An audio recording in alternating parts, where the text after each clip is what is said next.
ভারতবর্ষে মুসলিম লীগ, যেটা হচ্ছে মুসলমানদের অধিকারের জন্য লড়াই করত, সেইটি প্রতিষ্ঠিত হয় 1906 সালে, 30শে ডিসেম্বর। এখন কথা হচ্ছে, এই মুসলিম লীগ প্রতিষ্ঠার প্রয়োজনটা কী ছিল।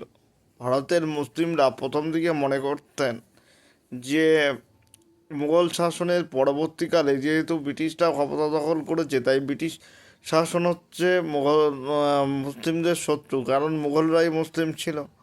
সেই কারণে হচ্ছে গিয়ে ব্রিটিশরা মুসলিমদের শত্রু, তাই ইংরেজি শিক্ষিত ভাষা বা ইংরেজি ভাষা গ্রহণ করবার কোনো রকম ইচ্ছা হচ্ছে গিয়ে তাদের কিন্তু নেই। কেন কি, ইংরেজি ভাষা গ্রহণ করলে তারা হচ্ছে কি কাফেরে পরিণত হবে, তাদের ধর্মে এটা নিষিদ্ধ করা আছে বলে তারা মনে করতে থাকে।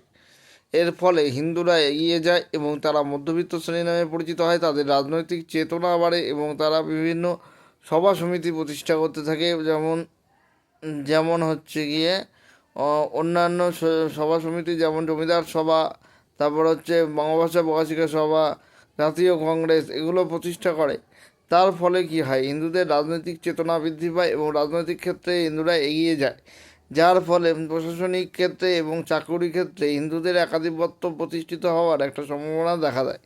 এমতো অবস্থায় স্যার সৈয়দ আহমেদ খান, যিনি উত্তরপ্রদেশে যার বাড়ি ছিল আলিগড় অঞ্চলে, এবং তিনি বিজনোর সদর আমিন পদে নিযুক্ত ছিলেন, তিনি কিন্তু হচ্ছে আলিগড় মুসলিম অ্যাংলো মোহামেডান কলেজ এবং অ্যাংলো মোহামেডান সোসাইটি এগুলো প্রতিষ্ঠা করেন। এবং এর ফলে আলিগড় যে কলেজ প্রতিষ্ঠিত হয়, যা পরবর্তীকালে আলিগড় বিশ্ববিদ্যালয়ে রূপান্তরিত হয়, সেখানে কিন্তু প্রচার করা হতো যে মুসলিম ছাত্রদের বেশি সেখানে পড়ানো হতো এবং সেখানে প্রচার করা হতো যে মুসলিম ও হিন্দু দুটি পৃথক স্বার্থযুক্ত জাতি, তাদের রাজনৈতিক স্বার্থ আলাদা এবং সেই কারণে তারা হচ্ছে গিয়ে জাতীয় কংগ্রেসের সঙ্গে কোনো প্রকার সংস্রব রাখবে না।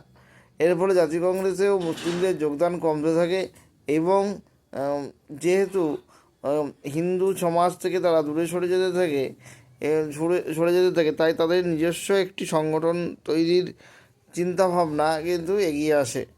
এবং এই সংগঠন তৈরির চিন্তাভাবনা থেকেই কিন্তু মুসলিম লীগের জন্ম হয়। এবং মুসলিম লীগের জন্মের ক্ষেত্রে যে মানুষটি সব থেকে গুরুত্বপূর্ণ ভূমিকা পালন করেছিলেন, স্যার সলিমুল্লাহ। স্যার সলিমুল্লাহ ছিলেন ঢাকার নবাব। নবাব রূপে থাকাকালীন তার বিশেষ সম্মান কিন্তু পূর্ববঙ্গের মুসলিমদের মধ্যে ছিল।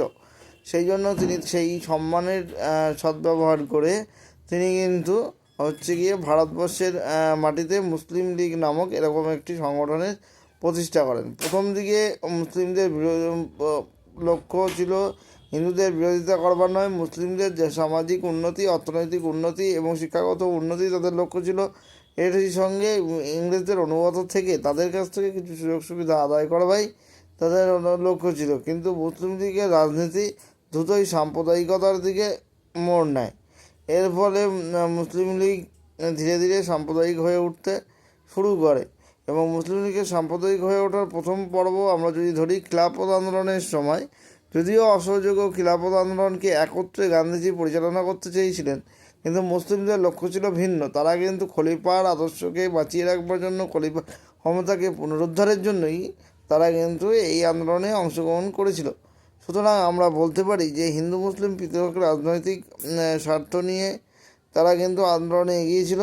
এর পরবর্তীতে মুসলিম লীগ যতই দিন যায় ততই সাম্প্রদায়িক হতে থাকে। এবং রহমত আলী নামে কেমব্রিজ বিশ্ববিদ্যালয়ের একজন ছাত্র হচ্ছে বেলুচিস্তান, পাঞ্জাব ও বাংলা, এই কাশ্মীর, এই অঞ্চলগুলোকে নিয়ে পাকিস্তান রাষ্ট্রের দাবি করেন নাও আর নেভার নামক পত্রিকায়। এই পত্রিকায় তার এই যে দাবির সঙ্গে সামঞ্জস্য রেখেই কিন্তু লাহোর কংগ্রেসে পাকিস্তান প্রস্তাব পেশ করা হয়। এবং সেই পাকিস্তান প্রস্তাব পেশ করেন হচ্ছে বাংলা সরকারের প্রধানমন্ত্রী নামে তখন ডাকা হতো বাংলার মুখ্যমন্ত্রীকে। তখন প্রধানমন্ত্রী শেখ সোহরাওয়ার্দী পাকিস্তান প্রস্তাবকে সমর্থন করেছিলেন। এছাড়া পাকিস্তান প্রস্তাবের মানে লাহোর অধিবেশনে পাকিস্তান কথাটি পরিষ্কারভাবে লেখা ছিল না, কিন্তু তারা পৃথক রাষ্ট্রের দাবি করেছিলেন। এরপর থেকেই পৃথক রাষ্ট্রের দাবিতে, অর্থাৎ দ্বিতীয় বিশ্বযুদ্ধের পর থেকেই পৃথক রাষ্ট্রের দাবিতে মুসলিম লীগ আরও সোচ্চার হয়ে ওঠে এবং খুব দ্রুতই তারা কিন্তু হিন্দু নিধন এবং সাম্প্রদায়িক দাঙ্গা শুরু করে। অবশেষে ক্রিপস প্রস্তাব আসে, কিন্তু ক্রিপস প্রস্তাবে উভয় পক্ষই রাজি হয় না।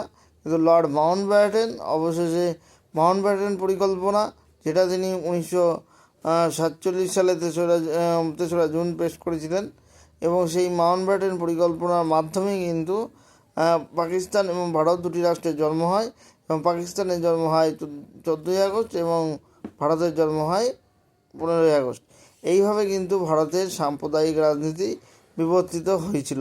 তবে লীগের প্রতিষ্ঠা দিয়ে যে সাম্প্রদায়িক রাজনীতি শুরু হয়েছিল তা চরম পরিণতি পায় ভারত দ্বিখণ্ডিত হওয়ার মধ্য দিয়ে।